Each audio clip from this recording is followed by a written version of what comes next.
And just to say again, thank you everyone for attending this webinar of the Center for Higher Education Research and Evaluation at Lancaster University in the UK. My name is Janja Komlinovic. I am the director of the center, and it is really my great pleasure to welcome Asen Dimitrov today. Asen is a PhD candidate at the Institute of Philosophy and Sociology of the Bulgarian Academy of Sciences, and we are really pleased to have you here, Asen.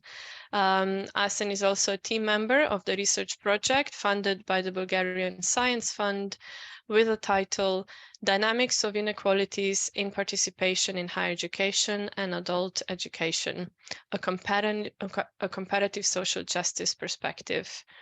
His research interests include sociology and philosophy of higher education, and in particular issues of social justice, academic freedom, and academic profession. So these are all the themes that we are all keen on at Lancaster, and are really looking forward to your talk.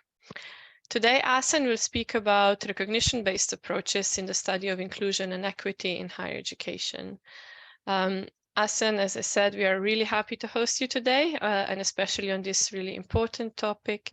Thank you for coming and speaking to us. And now the floor is yours. Thank you, Janja. The pleasure is all mine. Thank you, everybody who has joined today.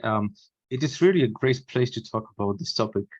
And I'm very much looking forward to the discussion that will follow my formal presentation. I will try to stick to 30 to 35 minutes at most.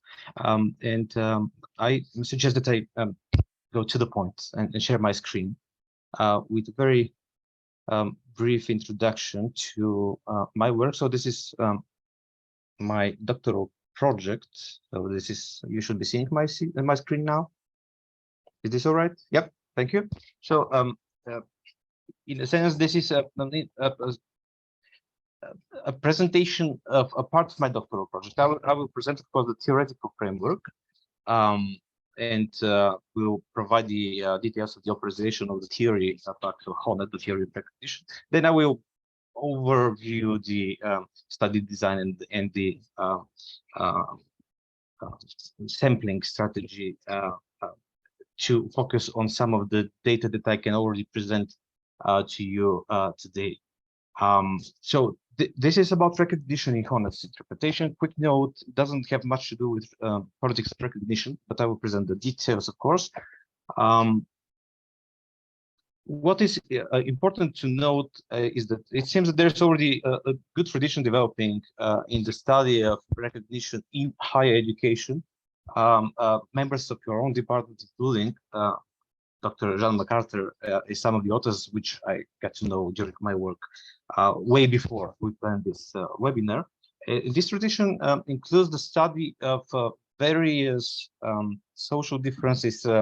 Samples get included per generation students, refugees, asylum seekers, in the case of Australia in this case, and also Dr. MacArthur's project focused, I believe, on issues of assessment and covered 3 or 4 countries, South Africa, the US.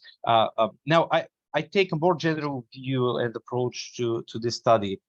Yes, it does open up a wide area for findings, which I will talk about a little bit later. But what I want to do with my research is take a relatively homogeneous set of students, in this case, Bulgarian Bulgarian citizens, full-time students in Bulgarian state higher education institutions. There are different types of higher education institutions in the country, and I've selected a few of them. In this homogeneous subset, I try to see what relations of recognition actually mean, what their expressions are, and then only then check whether social differences matter in these relations. Again, a little bit late about this, but a long subset of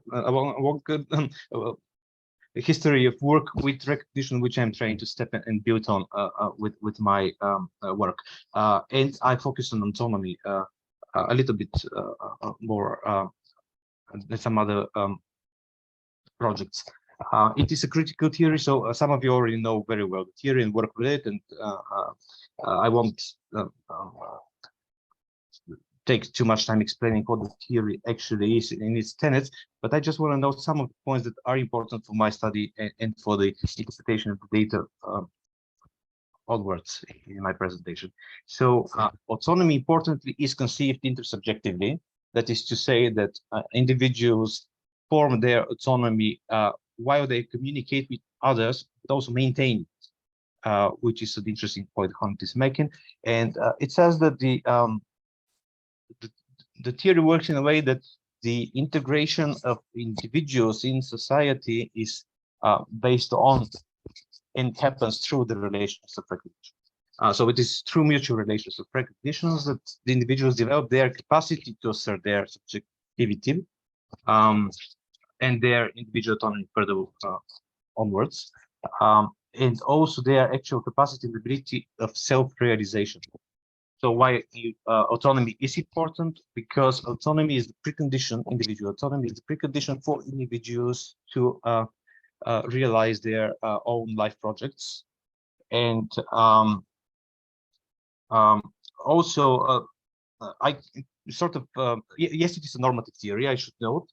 It is a normative theory which is based on the idea of autonomy, which is also based on the idea of human dignity and basic human rights, very much similar to some liberal theories of justice we well know. But also it's a plural theory, and it allows for a lot of different life projects without being relativist. And what also needs to be probably noted here is that the mechanism of recognition happens in a communicative fashion. So individuals and their relations to self are as important as their relations to others, and also on the opposite side as well. And others, or generalized others, serves as a social mirror for our own needs, desires, interests. So while being influenced by others, we also translate, filter social pressures and act as agents of our own change. According to Hornet, the moment when individuals engage in struggles for recognition is the moment when they actually feel more injured. Not when some of their needs or desires or interests or values are not appreciated, they enter into a justification mode, into a process justification of their claims for recognition. And this usually happens through patterns of relations in key social institutions. In the institution of family, law, and work, which is kind of generated by an ontological analysis and historical analysis of the Western democratic society or liberal capitalist society. In this way, the theory is also somewhat contextually related. Also important to note, the context to analysis here is very important. All of these cases of claims for recognition will be viewed into their particular context. Now, recognition and misrecognition are two opposites. Misrecognition takes the form of disregard, denigration, offense, bodily harm, and so on. While recognition serves a positive purpose for the reinforcement of autonomy and social integration of individuals, misrecognition, on the other hand, would be treated as a damage to the social fabric of societies, following not only Hornet's work, but also Nancy Fraser's work.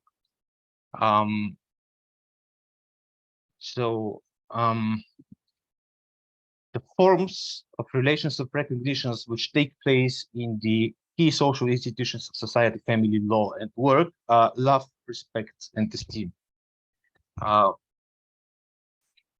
Here, the productive relations with self, in terms of self-trust, self-respect, and self-esteem, are very important. This is only a minor focus in my work, but what I mostly focus is on relations with others and between different participants in higher education. I will provide detailed definitions of the different forms of recognition, love, respect, and esteem in the following slides, only noting that love refers to trust in and care of others. It can also refer to romantic love, of course, but here the sense is slightly different. Respect would be expressing the vision of others as equal subjects, very much in a Kantian sense. The equality is realized by seeing yourself, oneself, and the other as subject for the law or the normative framework which is applicable. And esteem, here, what is meant by esteem is sort of a social evaluation of achievements or needs, and also a kind of recognition of each one's worthy contributions to the common society of which one is a member or contributes to. Social integration, like moral integration of societies, quote, takes place via emotional bonds, the granting of rights, and the shared orientation to these values. These forms of recognition and these relations are interwoven, intermixed.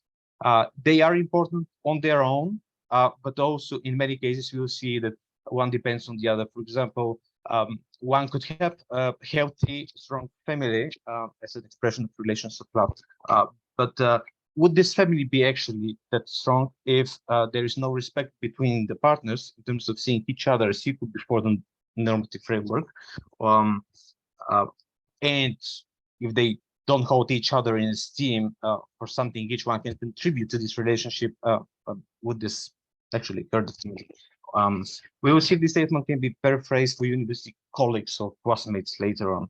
So the definitions of the relations of recognition: love, self-trust, I already mentioned in terms of relation to self. Love also stands for awareness of individual and group needs and emotions, in a sense, recognizing these needs.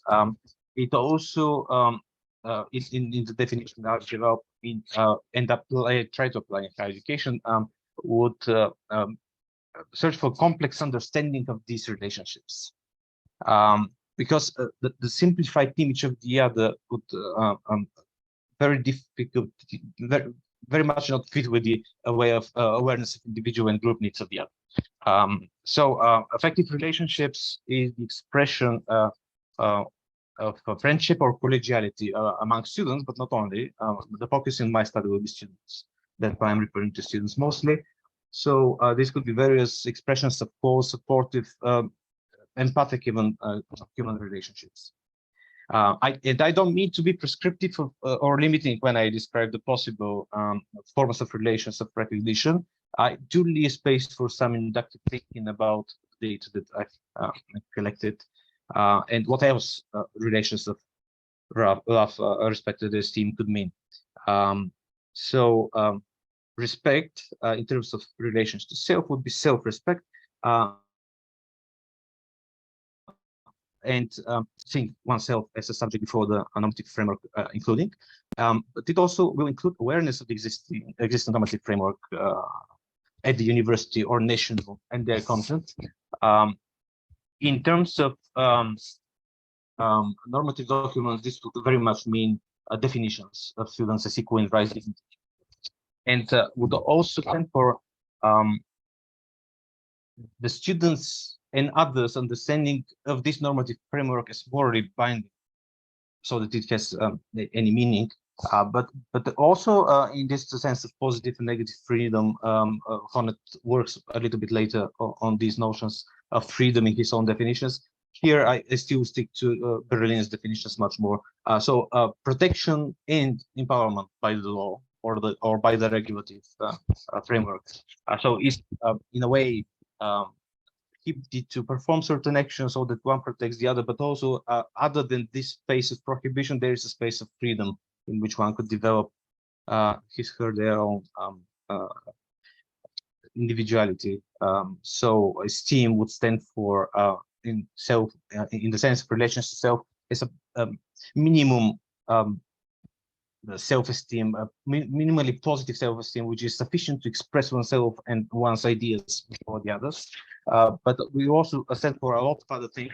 Most importantly, symmetrical relations within one's community. That includes status, for example, Fraser's one of Fraser's pillars of equal participation status. Here it is in this definition of conduct, but would also include some basic expressions of solidarity within the community, and because what we care about is the multiple influences or impacts of the university on the students. Here I would say that esteem also translates into wider social engagement in addition to personal gains of higher education. So in sort of intrinsic motivation towards the profession, towards your own purposes and helping others, which is very much in line with critical theory and the very basis of critical theory. So esteem to oneself and to the others, but also treating everybody with equal as equally in status. While love is much more about recognizing and getting to know each other as worthy of attention and support. Here, esteem refers to the recognition, kind of return and reassessment of individual traits, abilities, desires, and achievements. And while and recognition involves a judgment about social value. Here, evaluative frameworks would very much matter, and there is a question: what are the evaluative frameworks in force when we talk about relations of esteem in higher education? So while recognition as esteem involves a judgment, it means that all individuals are worthy of affection and equal before the law, as already mentioned, but not all achievements are equal in their weight and contribution. Just as one radical example, I would say that knowledge cannot be equal to opinion, for example, but that's really on the radical side. So I will be searching for these expressions of recognition and the factors that influence them in higher education. And higher education is conceptualized as a social institution, one of the key social institutions nowadays, which distributes private and public goods in societies. I do work with the second layer of Burton Clark's theory, which is important to distinguish between different identities, disciplinary and institutional, and different set of values that some universities share and others don't, or different goals and purposes that different higher education institutions profess. So this very much these differences and stratification in the national system of Bulgarian higher education explained through these theories very much matters for the sample selection. Now, in terms of mechanism of the research, what it do is actually compare the universalized institutional forms and relations of recognition are also institutionalized, including in higher education and among its stakeholders. So comparing universalized institutional forms and the particular individual needs, situations in life, contributions or life projects, which we find among the respondents. The research questions already noted somewhat. What are some of the practical expressions of the relations of misrecognition in the experience of higher education students? So that this question, or the answer to this question, informs the other one. How does the higher education institutional framework, and I include structure, spaces, etc., affect the intersubjective relations of recognition? Very quickly, I will go through the design of the study. So qualitative methods, I've conducted 20 interviews with 27 full-time undergraduate students in different professional fields. I will show you the views a little bit later, just next slide. And initially, this study was defined as longitudinal. I may stick to the definition, but for now, just mentioning, these 27 full-time students were interviewed twice. Once in their first semester or in the beginning of their second semester at university, and the second time about 1 year later, so that they have gathered enough experience of their concrete higher education institution and higher education in general. I am working right now on finishing the interviews with academic and administrative staff, which would serve as a complementary element to this communicative framework. So it's not only intersubjective relations between people, but also contextually the relations with faculty members, with academic, with administrative staff, with other colleague students, probably with family and so on, would also matter for the study. And this context is completed by analysis of the normative framework and the strategic documents that are applicable to higher education, and these pre-selected particular higher education institutions.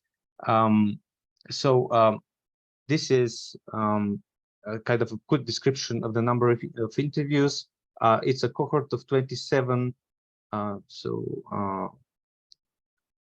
Maybe I can use the spotlight quickly. So it's a total cohort of 37, which are distributed in institutions different by status, research university, university and medical university, and by type as well. What is here missing to the right is, I'm just quickly noting, in one of the institutions that were targeted, not a single student responded to the call for participation. I'm still continuing to attempt to contact them, and I hope I will be able to at least interview students in one of these two options to the right. But this is very interesting. Probably some of the most interesting data will come from the interviews in these schools, because they don't seem to be willing to share. And this kind of refers to a lot of the basis of the theory relations to self, including relations to others. It's interesting what's happening there and why nobody responds. Different higher education institutions by type and by also reputation as conceived among students, and a combination of different degrees, pedagogy in two of these institutions as listed: medicine and hopefully engineering or management. Now, pedagogy is the least preferred degree to which higher education gives access. Medicine is one of the top two most preferred degrees to which higher education gives access. In this sense, engineering was a relatively mid-ranked field. I will skip for a second the analysis of normative documents, or actually just only mention one important point. This was the first step in my study, and at some point it felt not very much relevant to the interviews I was conducting. Of course, some of it informed questions in the design of the interviews, but what I came to observe later is that students have and share experiences which are not covered by normative documents or by the processes and procedures of individual HIs. And I'm still to investigate this, and as I mentioned, I still have to interview other administrative and academic staff members. So this is a curious point which I'm making, and leaving this as an open question. Now, what is using thematic analysis and talking about emerging themes? What are some of the relations of recognition and misrecognition, which we observe in the data set collected and analyzed so far? So one big topic which came up is that students are actually involved in practical work, both at school as additional or mandatory classes, and working, many of them full-time, although they are full-time students. Now, what they share is a very high valuing of practical work in the sense of exercises in school, but also their full-time work. I will share some examples that illustrate this statement.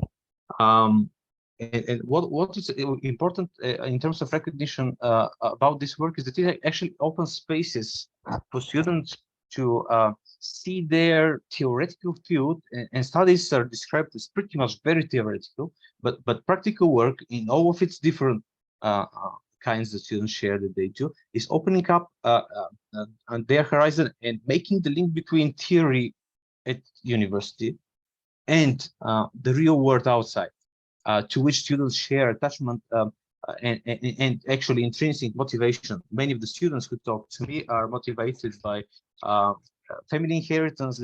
Their parents were students and they're inspired to follow in their steps because they have worked with sisters, brothers, cousins, and very much enjoy learning, helping others learn. That's in addition to some other, of course, intrinsic motivations.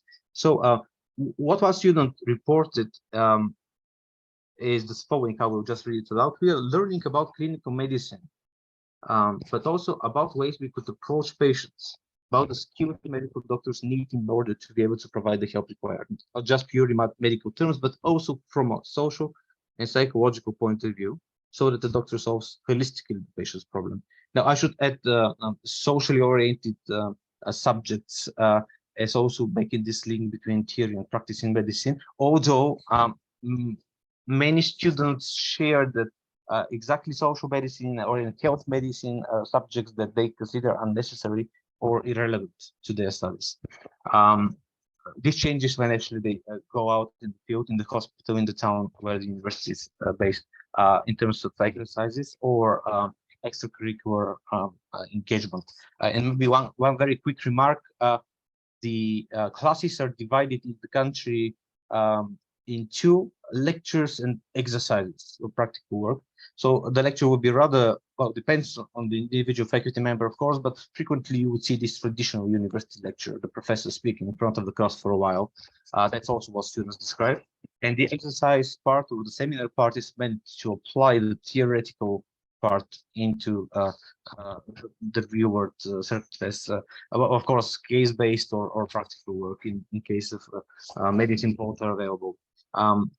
Now, this division kind of also refers to recognizing the needs of students, as I would say that the division between theory and practice doesn't actually work in favor of making clear the contributions to society that their subjects are providing. But students find it in work. They also point that work, when it's related to the field of study, is very helpful to them, although it does harm their everyday schedules, prevents them from spending enough time on their out-of-class work. And this is a really curious case. Despite the regulations, despite that full-time students cannot really work full-time, this happens massively.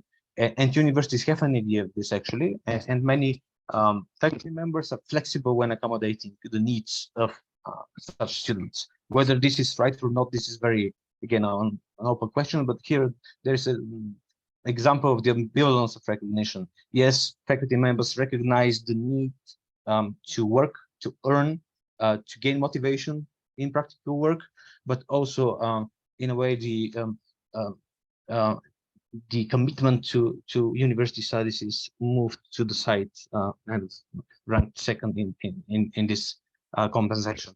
So another theme that emerges, interesting changes in power dynamics appear in the responses of students, and actually they replace relations of respect and esteem. For example, students feel retribution of their faculty members, some of them, of course, but I will share two cases so that this doesn't stand so, categorically as an example. So I will provide examples from two students. One of them is studying medicine, and the student says it was emotional and did not aim at improving my. So the problem here was a definition which was not complete, and the student was reprimanded for being not precise in this definition in front of everybody publicly. And what the student shares about this is it was emotional and did not aim at improving my knowledge. This feedback. It was slightly aggressive and damaging to the link assistant professor-student. Now, the student never talked to this professor about the case, as the student says that they wanted to avoid confrontation with the professor or the assistant professor. So this student, okay, I will share details later. So this is the student who found the reprimand inappropriate. Still didn't talk about this to the professor. Now, another case in which I've shared the entire detail. I'll just stop on a few cases. The entire case is very interesting. So this is a student in a smaller, less prestigious university studying pedagogy. And this the detail about pedagogy is probably very important. The background, just keep in mind that background is. So the professor asked me about my university ID and number, and then assigned me an essay I had to write and submit. This is after the student was actually perceived by the professor to be talking and interrupting class. The student says it wasn't really her fault. Yes, she did respond, but anyway, the punishment here, she defines it as a, so I think it was a punishment, she says later, was also public. And what is impressive is that not only that there was an additional academic task, which is individual. This is also not regulated. Not a single university document spoke about this, but also because next time, next class, the student had to read this work in front of everybody. Now, again, it's ambivalent. The student was complimented for the good work by the professor next time, but this case is standing on very shaky ground of inflicting fear, and the student itself says, I prefer this instead of the professor kind of remembering me. I'm translating this literally. So there is a perception about professors remembering the mistakes and flaws of students and then reflecting this into grades at the end. And this also appears in the case of the previous respondent. Now, this student, the second student, case 2, found this okay in terms of format of the punishment. The first one didn't. The profile of the second student is so a student coming from a small city, from a family of 4, mother and father working abroad, average incomes with a note of average to low, but I cannot really say this because this was just a hint, possibly a minority member. The first case, this is a student from a well-off family, above the average, single kid, also studying in a prestigious university compared to the other one, which is a mid-ranked university. Social circumstances are also part of the analysis that I'm supposed to make. Now, these are just 2 cases. We can't really make conclusive statements, but it seems that there might be a relation between a relation to self these students are possessing and their performance in the higher education setting. It also speaks about possible differential treatment by the faculty member in terms of status, because students are defined as members of the academic community, and the values of the academic community kind of doesn't really correspond with individual public punishment, which is denigrating in many ways. So these are forms of misrecognitions that were perceived differently by students from different profiles. And approaching the end of the formal presentation, I will only share one more case.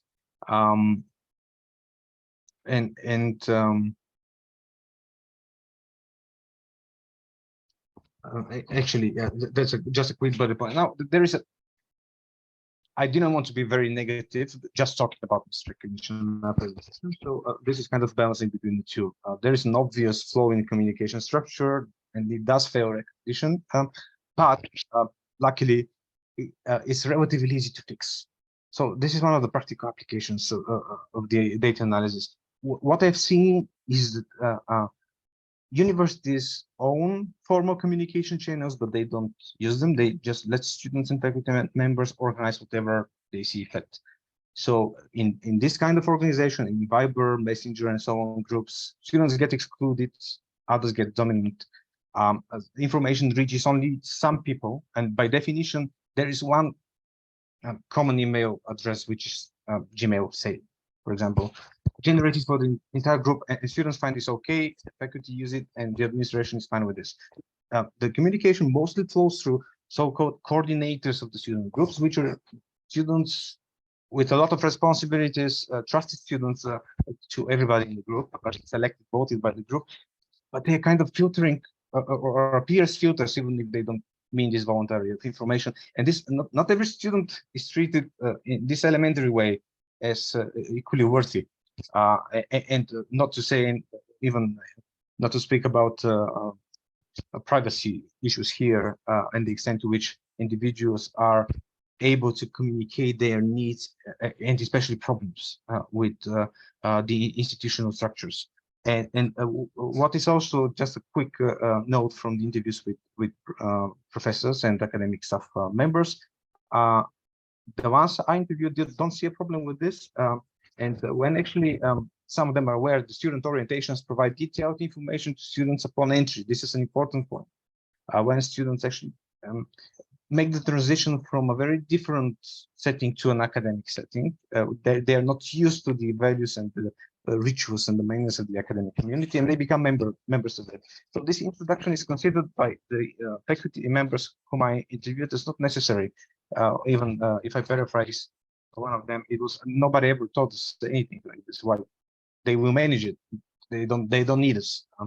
So this kind of understanding of the contributions of the institutional processes to the success of students, especially to their introduction at university, is missing but easy to fix.